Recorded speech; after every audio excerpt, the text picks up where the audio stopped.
Chapter 720, Unexpected Helper. The word swindler hung in the air, leaving Lumion and the others in stunned silence as similar thoughts raced through their minds. Surely they couldn't be that unlucky, right? Jebus had warned them about the possibility of running into swindlers during an under-the-table deal, but Franca's previous experiences with authority holders' under-the-table transaction had always been reliable.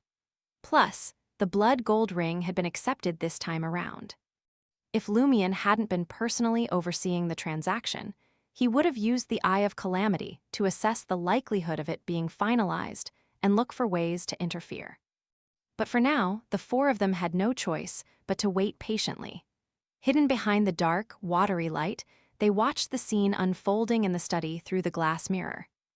As the night wore on, Lumion and his companions nibbled on the rations he'd packed for Ludwig in his traveler's bag to keep their hunger at bay. Close to 10 p.m., Morin Avigny strode into the study, leaving the wooden door wide open. He sank into an armchair beneath the gas wall lamp, grabbed a book from a nearby pile, and began casually flipping through it. The purifier team tasked with his protection remained stationed at the door as usual, never setting foot inside. Morin Avigny had always insisted on this arrangement. He'd even signed contracts with the Purifiers, Machinery Hivemind members, and Bureau 8 team, acknowledging that he was willing to take on the associated risks. The security detail understood. A politician's study likely concealed all sorts of shady secrets. Keeping people with beyonder powers from entering was a way for Morin Avigny to protect himself. As was his custom, Morin Avigny left the study door open instead of shutting it, making it simpler for the purifiers to keep an eye out for any potential trouble. While perusing the books, Morin Avigny would occasionally glance up at the full-length mirror positioned just out of the purifier's line of sight, his thoughts seemingly far away. At the same time, Lumion's eyes, hidden within the mirror, glinted a silvery black. Peering through the glass, he studied Morin Avigny's River of Fate. Looking closer, he confirmed that the Minister of Industry had indeed gained several new fate tributaries involving stepping into the full-length mirror. One of them was even cloaked in a thick, black hue. Seizing the moment when Morin Avigny ducked his head to resume reading, Lumion slowly reached his right palm out from the mirror, pressing it firmly against the glass as if it were merely a reflection. Then he unleashed his remaining spirituality, transforming it into a raging, phantom river that surged toward the mercury stream, symbolizing Morin Avigny's fate from a few meters away. The main trunk of Morin Avigny's fate swallowed up the other tributaries and rushed into the dense, black one. Compelling fate. Channeling the spirituality he'd accumulated using his ascetic abilities, Lumion quickly withdrew his palm to avoid tipping off Morin Avigny. He gave Franca and the others a nod, signaling that both the under-the-table deal and his compelling of fate had been successful. As for the exact way Morin Avigny would embark on this fated path, Lumion couldn't say. The details were beyond his sight. Franca and Jenna let out sighs of relief, not daring to speak lest they alert Morin Avigny, who possessed mirror-related abilities. They shared their understanding with Lumion through gratified smiles and relaxed nods. They retreated to their positions, preparing for the upcoming ambush. Just as fate was being compelled, Morin Avigny's spirituality abruptly sensed a warning, filling him with a feeling of impending danger. The mirror message he'd received at dusk sprang to mind, and he started to suspect that the unknown enemy the Overseer had mentioned was plotting something that could put his life at risk.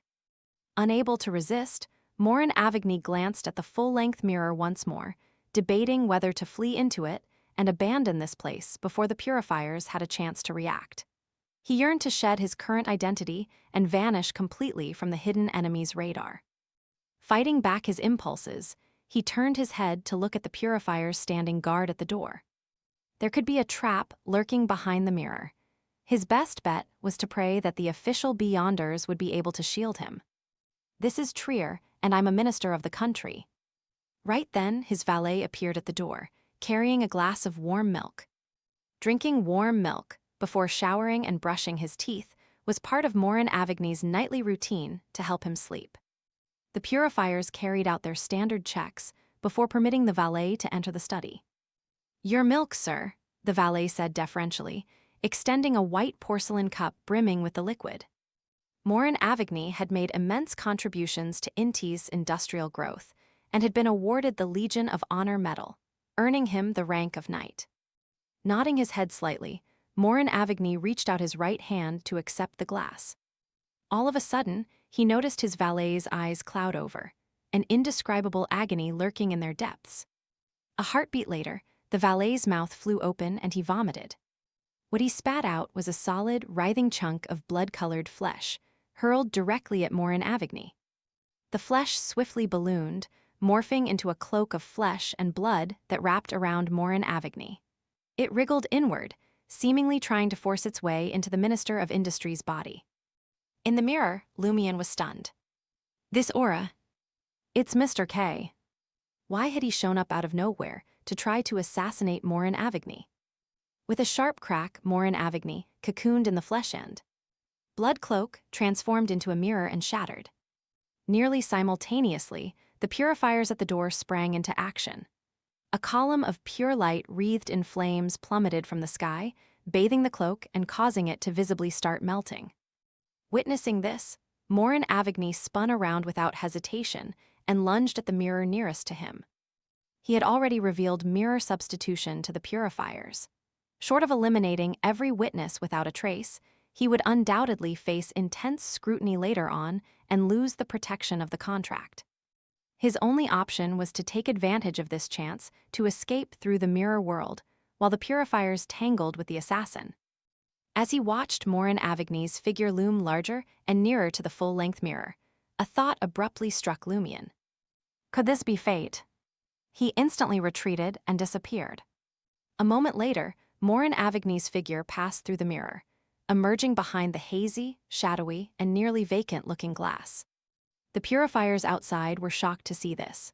At the same time, they grasped that something was seriously wrong with the target under their protection. Their attention wavered briefly. Taking advantage of the distraction, Mr. K changed grazing targets and teleported away from Morin Avigny's residence. In the space behind the mirror, Morin Avigny didn't linger. He promptly activated mirror traversal, rapidly changing positions to throw off any would-be pursuers. Just then, he felt his body grow inexplicably heavier, his movements oddly constricted, stopping him from successfully slipping into an empty, dark tunnel. It was as though someone had seized him. Right after that, Morin Avigny sensed invisible threads coiling around his limbs and torso, layer upon layer. With his share of powers, he pinpointed the source of the sinister threads. They were close by. Morin Avigny angled his head marginally and peered at an empty corner. His eyes flashed with two blinding lightning bolts. Psychic piercing. The lightning lanced out, hitting the empty spot. A sharp cracking rang out, scattering shards of shattered mirrors. At the same instant, Jenna, dressed in a black gown and veiled bonnet, materialized behind Morin Avigny, gripping a small, elegant revolver. Bang! She squeezed the trigger, targeting Morin Avigny's vest. The yellow bullet, wreathed in silent black flames, struck the target's body with precision at close range. Crack, Morin Avigny deployed mirror substitution yet again. As broken mirrors rained down, his figure rematerialized in a different corner of the hazy space. Franca and Jenna vanished without a trace. Feeling the intangible threads enveloping him, Morin Avigny thrust out his right palm and intoned in ancient Hermes. Invisibility is prohibited here. The instant he uttered the final word, innumerable transparent spider silks undulated throughout the area, resembling seaweed blanketing a section of ocean. Franca, garbed as an assassin, and Jenna, clad in dark attire, circled or advanced, respectively, poised to strike again. Realizing that the two foes couldn't touch him for the moment, and that the invisible spider silk hadn't constricted, Morin Avigny had no time for a counterattack. He immediately sought to use mirror traversal to flee the area. Out of nowhere, Morin Avigny's eyes bulged, his expression contorting with viciousness. His body shattered once more, assuming the shape of a mirror. Not far off, Anthony Reed, dressed like a veteran, appeared. He had just cast Frenzy on Morin Avigny. The prohibition of invisibility rule didn't constrain him since he wasn't invisible. However, Morin Avigny himself hadn't been looking in Anthony's direction. After employing mirror substitution multiple times, Morin Avigny rematerialized on the far side of the space, putting distance between himself and Franca, Jenna, and Anthony. Grasping that yet another enemy had entered the fray, he fled with intensified urgency. Right as Morin Avigny was poised to activate mirror traversal, Franca lowered her hood, unveiling her radiant, refined features. As she did, the diamond necklace adorning her neck emitted a subtle glow. Beatrice's necklace. Morin Avigny's body flushed with heat, his gaze magnetized to Franca's lake blue eyes, her high, delicate nose bridge, her fair, flawless skin, and her lush, crimson lips.